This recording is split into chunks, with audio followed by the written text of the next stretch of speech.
Hello, this is Brandon Ivey, Global Power with Shopping Sherlock. I have more e-commerce news. Here's an article. It's called E-commerce in the Middle East grew 300% in the past year. 300%. During WAMDA's Celebration of Entrepreneurship, e-commerce, CEOE, during this event taking place in Jordan today, Aramex COO Ayad Kamal gave a little bit of insight into how the company has witnessed the online payment landscape changing over the past year. The most significant piece of information shared by Kamal is that, according to Aramex, the region has seen an e-commerce grow by 300%. For Aramex itself, this has translated into a 70% increase in shipments, with the largest fulfillment center for an e-commerce based in Dubai. But while e-commerce continues to grow in the region, it's still doing so with the safety net of cash-on-delivery transactions.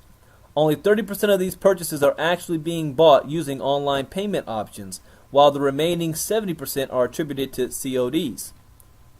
While COD payments dwarf the number of online payments, it does have its drawbacks, namely a much higher return rate.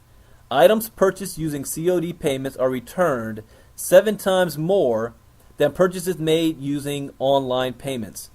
15% of COD payments purchases are returned, while only 2% of online payment purchases are returned. Other interesting tidbits of information shared by Kamal include who's shelling out the most cash. Jordan leads, followed by Bahrain, Oman, UAE, and Qatar. And what are the most popular purchases?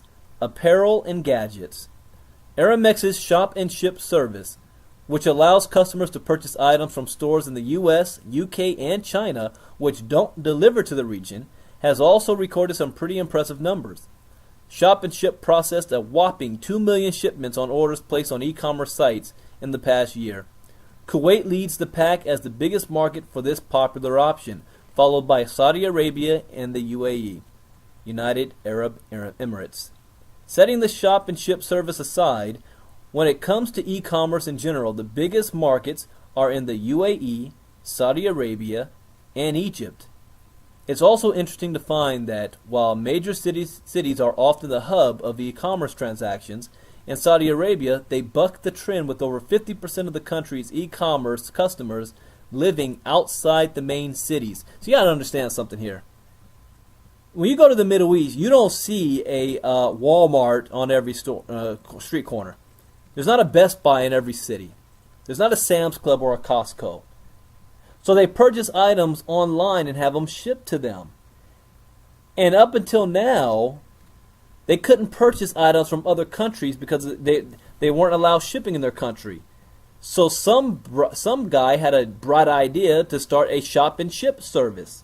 Meaning if you shop from them, they will make the purchase to an outside country or source, ship it to their own warehouse, and then ship it into the country. How ingenious somebody decided to take advantage of e-commerce in one way. And they're seeing 50% of the country's e-commerce customers are living outside the main cities. Now there's really not a Walmart or a Best Buy in those areas.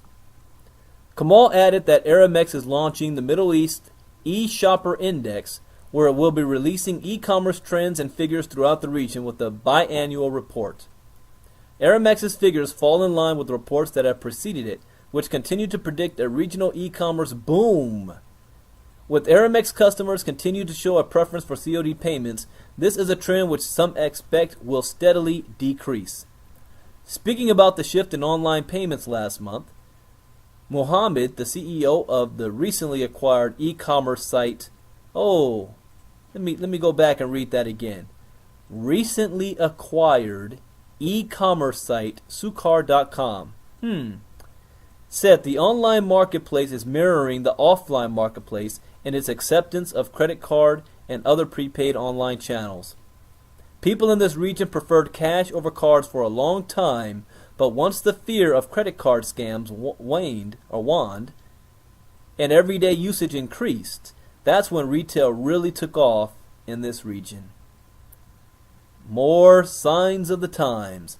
Are you positioned to take advantage of e-commerce? Shopping Sherlock is. and you can take advantage of it as well. My name is Brandon Ivey, Global Power, Shopping Sherlock. Bye-bye.